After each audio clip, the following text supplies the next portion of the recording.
दोस्तों, जब आईबीपीएस का कैलेंडर आया था तो शुरू में हमें ये क्लियर था कि पहले आरआरबीज के एग्जाम्स होंगे, उसके बाद फिर आईबीपीएस पीओ आईबीपीएस क्लर्क का एग्जाम होगा। फिर आपने देखा कि बीच में कैलेंडर चेंज हुआ, रिवाइज हुआ और ये बताया गया कि पहले आईबीपीएस पीओ क्लर्क हो जाएगा, बाद में जो है वो आरआरबीज के एग्जाम यहाँ पे हो जाएंगे। मुझे ये क्लियर था, लगभग मुझे ऐसा लगता था कि यार अगर आरआरबी बाद में होगा ना तो जो एज का पर्टिकुलर क्राइटेरिया है ना उसको वो वहीं से काउंट करेंगे जहां से ओरिजिनली इन जनरल होता है। जैसे अगर आप देखें तो 2024 के अंदर जब नोटिफिकेशन आया था तो आप देख सकते हैं कि जनरली 1-6 बच्चों के दिमाग में है कि हाँ भाई ये क्राइटेरिया यहां से काउंट किया जाएगा। आप इसको 23 में देखें तो भी ये 1-6 का क्राइटेरिया यहां से काउंट किया जाएगा, ये चीज क्लियर दी गई है। और इसके बाद यहां पे 1-6-2022 का यहां भी दिया हुआ है और फिर 21 का यहां पे इस प्रकार से मेंशन किया गया। अब इस बार 24 में नोटिफिकेशन थोड़ा लेट आया और नोटिफिकेशन लेट आया है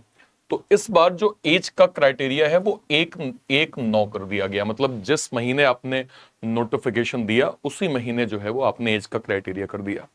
हो सकता है आपने जो ये बनाया है आप अपने अकॉर्डिंग सही हो कि देखो यार मैंने इस बार इसको बना दिया है और ये सितंबर में है तो सितंबर के अकॉर्डिंग हम कर देते हैं, लेकिन हमें ये समझना चाहिए आईबीपीएस में आरआरबीज के अंदर 1-6 का एक क्राइटेरिया लगभग बच्चों को क्लियर होता है और अकॉर्डिंगली वो तैयारी करते हैं। और आप भी अगर देखें तो आपने जो शुरू में कैलेंडर दिया था उसमें आपने जो है वो पहले आरआरबीज को ही मेंशन किया था। ये जो 3 महीने का आपने डिफरेंस कर दिया, ये डिफरेंस बहुत सारे बच्चों का हो सकता है जो आरआरबीज को ही केवल टारगेट करते हैं, जिन्हें ये पता है कि हाँ आरआरबीज का जो एज का क्राइटेरिया है ना उस पर मैं एलिजिबल हूं और मैं जो है वो फॉर्म भर के भले मेरा ये आखिरी अटेम्प्ट होगा लेकिन मैं अपना 100% दूंगा और बेस्ट करके इस बार एग्जाम को क्वालिफाई में कर लूंगा। लेकिन आप बताइए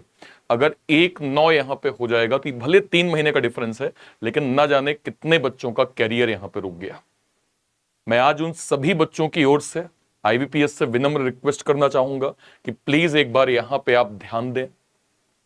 3 महीने का डिफरेंस हो सकता है हमारे आपके लिए कोई ऐसा आपको लगता है कि यार कोई क्या ही फर्क पड़ेगा, लेकिन जरा उन बच्चों का सोचिए जिनका शायद ये अटेम्प्ट हो,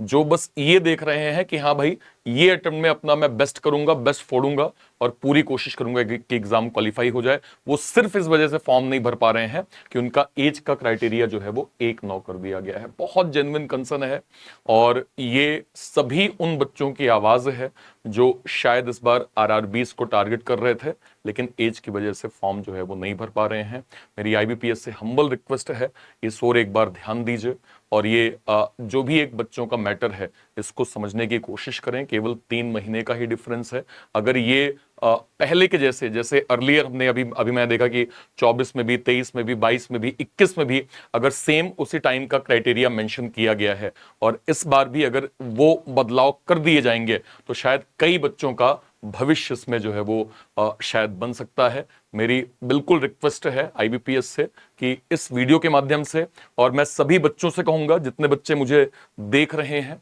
इस वीडियो को मैक्सिमम शेयर करिएगा। हालांकि मेरा चैनल अभी इतना बड़ा नहीं है कि मैं ये उम्मीद नहीं करता कि बहुतों में मिलियन ट्रिलियन वीडियो चला जाएगा, लेकिन आप एटलीस्ट इतना जरूर शेयर करें कि ये वीडियो हर बच्चे तक पहुंचे ताकि हम ये आवाज, बच्चों की जो आवाज है जो इस डेट के उस पे है कि भाई 1-9 नहीं 1-6 होना चाहिए, इसको मैक्सिमम हम पहुंचा सकें ताकि एट द एंड उन बच्चों का भला हो जाए जो शायद 1-6 की आस में इस बार एग्जाम का इंतजार कर रहे थे और उन्हें भी ये उम्मीद थी। अभी मेरे पास बच्चों के लगातार जो है वो टेलीग्राम पे, व्हाट्सएप पे मैसेज हैं कि सर हम तो ये उम्मीद कर रहे थे कि भले नोटिफिकेशन जो है वो डिले होगा लेकिन जो बोर्ड है वो एज का क्राइटेरिया 1-6 से ही करेगा, लेकिन सर जो ये एज का क्राइटेरिया आ गया है ये शायद हमारे लिए बहुत चिंताजनक है। इसलिए मैं फिर से सारे बच्चों से रिक्वेस्ट करूंगा इस वीडियो को मैक्सिमम शेयर जरूर करिए और जो भी बच्चों आपके लिए बेटर हो सकता है वो एज अ टीचर मैं जरूर करने वाला हूं। और सभी मैं फ्रेटर्निटी से भी कहूंगा